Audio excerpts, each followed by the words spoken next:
The beginning of the 17th century. Chaos, war, and devastation. The country was exhausted after the time of troubles, and there was an empty throne in the Kremlin. People were desperately looking for a leader who could unite the country. That's when young Mikhail Romanov, who was only 16 years old, came onto the political scene. Imagine that at that age he didn't just go to school or start learning a trade, but took responsibility for an entire empire. Shocking, isn't it? At the Zemsky Sobor of 1613, the boyars and nobles decided that young Mikhail Romanov would become Tsar. His age was a big plus. The boy was not associated with intrigue or warring factions. He seemed the perfect blank page. However, the teenager did not want to become king at all. He even cried, begging to be left alone. But fate ordered otherwise. Michael was forced to agree, and so began a dynasty that ruled Russia for more than 300 years. With the advent of the Romanovs, Russia began to grow at an unprecedented rate. When Mikhail took the throne, the country covered just over 2 million square kilometers. For 3 centuries, the dynasty increased its territory by 28 times. This means that during the reign of the Romanovs, Russia became the largest country on the planet. For comparison, the current United States of America. It is about a third of the territories that Russia controlled in the 18th century. The Romanovs did more than just expand territory. Under Peter the Great, Russia became a maritime power, and Catherine the Great made the country a cultural and scientific center. Imagine that in 300 years, from a fragmented state where peasants barely survived, Russia turned into a powerful empire, which was known on all continents. But glory always has its price. The higher you rise, the more painful it is to fall. So why did the majestic dynasty that brought Russia so many achievements eventually end up in the basement of the Ipatiev house? Imagine you are the last czar of a great empire. Your country is on the verge of revolution, and you, despite your best efforts, cannot stop the fall. There is only one question swirling around in your head: what to do next? It was Nicholas II, the last Russian emperor, who was trapped by historical events. But it was at this moment, when everything was falling apart, that he made one of the most shocking decisions in Russian history. He abdicated, signing a document that changed the fate of the country forever. But what led him to such a step? Why was Nicholas II so powerless in the face of revolution? At the beginning of the 20th century, Russia was in a state of deep crisis. Peasants and workers were suffering from poverty, and intellectuals were suffering from political repression. Revolutionary sentiment swept the country, and Emperor Nicholas II, instead of changing course, continued to adhere to the old methods. Back in 1905, the First Russian Revolution began, but the Tsarist government was able to survive it.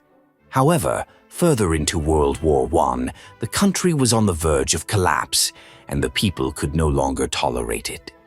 Nicholas II was a symbol of the old order that no longer existed.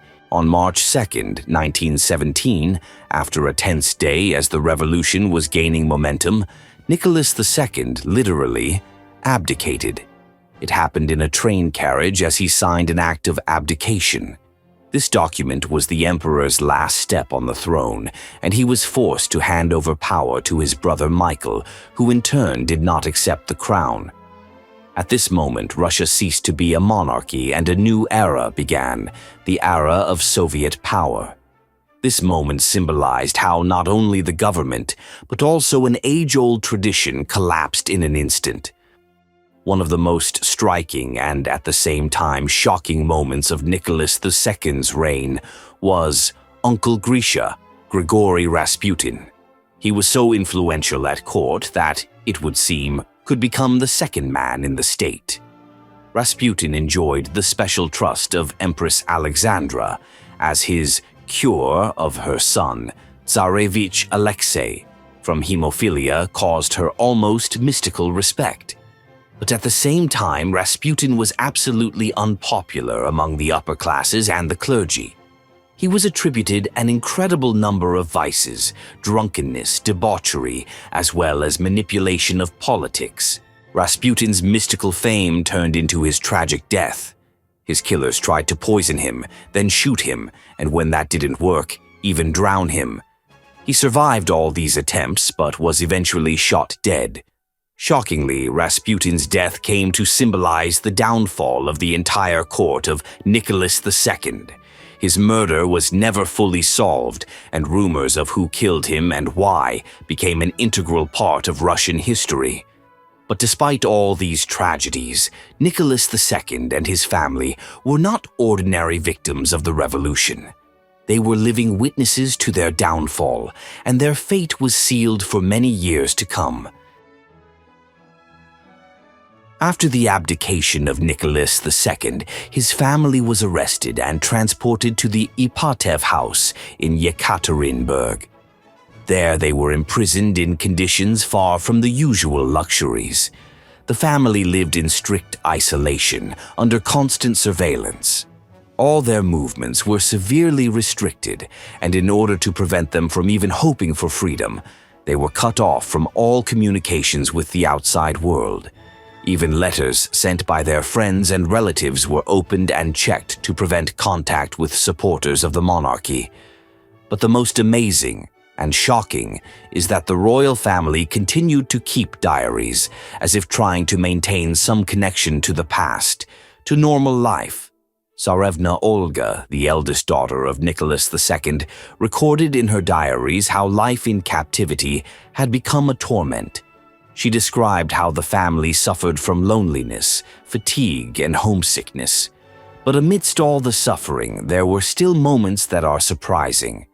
The royal family continued to observe traditions, prayed, and read books. All of this they did in their small, cramped house, which for most of their imprisonment almost no one could enter. It wasn't just a house, it was a prison in which they were essentially prisoners. But despite all the strict security, the life of the royal family was not completely isolated from the outside world. One of the most shocking moments was when the soldiers guarding the Romanovs opened the letters they brought and even ate the sweets the family received from their few supporters. It looked like a mockery.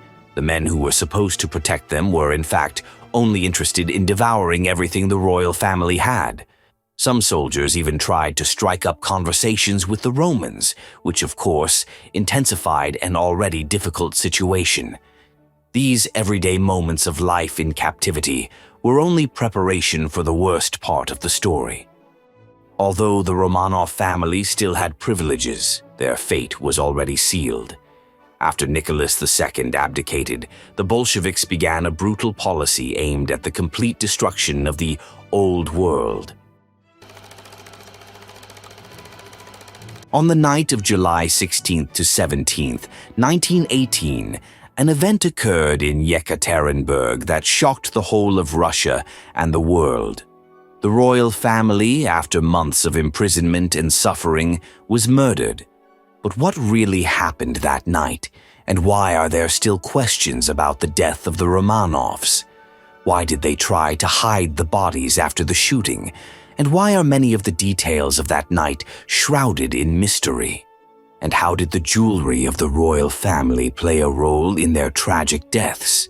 It all began when the Bolsheviks, obsessed with the idea of destroying everything associated with Tsarism, decided to execute the last Tsar, Nicholas II, his wife Alexandra, and their 5 children.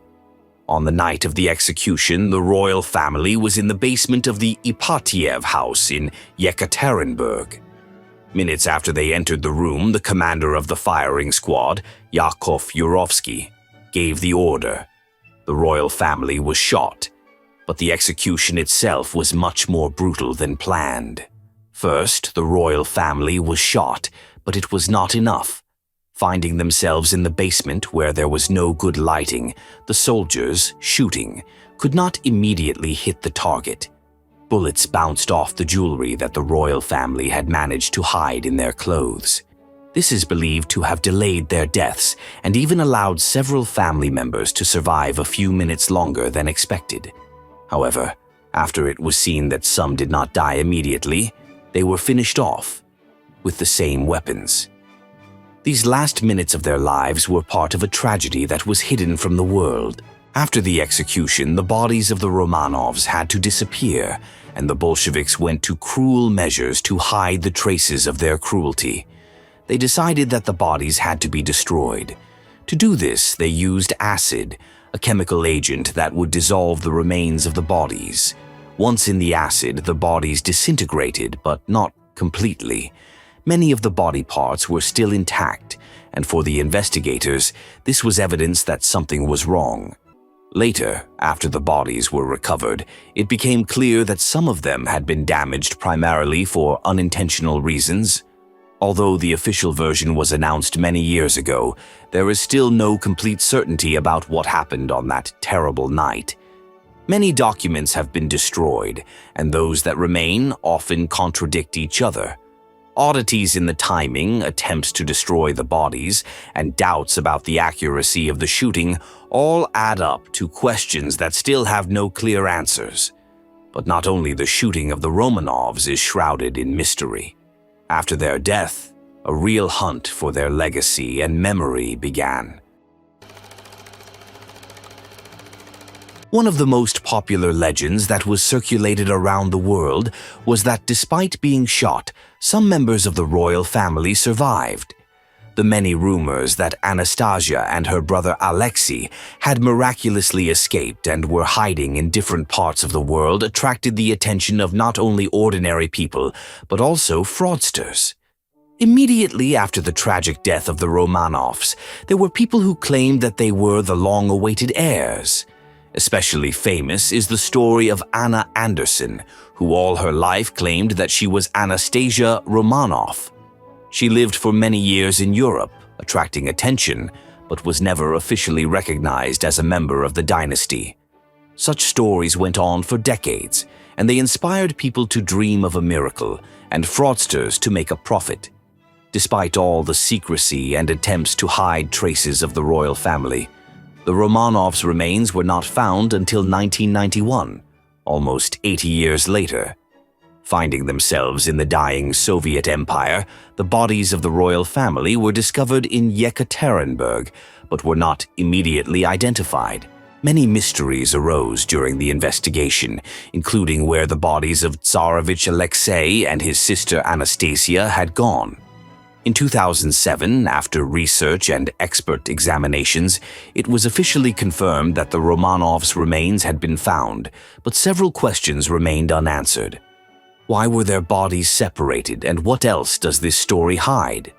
These questions, despite years of investigation, have never been fully resolved. The legacy of the Romanovs has become not only part of history, but also part of national memory. In the years after their death, the dynasty remained a symbol of both pride and tragedy for Russia. The people continued to honor the Romanovs, many believing that the dynasty was cursed, and their death was a harbinger of deeper troubles for the country. The greatness and fall of the Romanovs became a symbol and a tragedy that affected Russian history,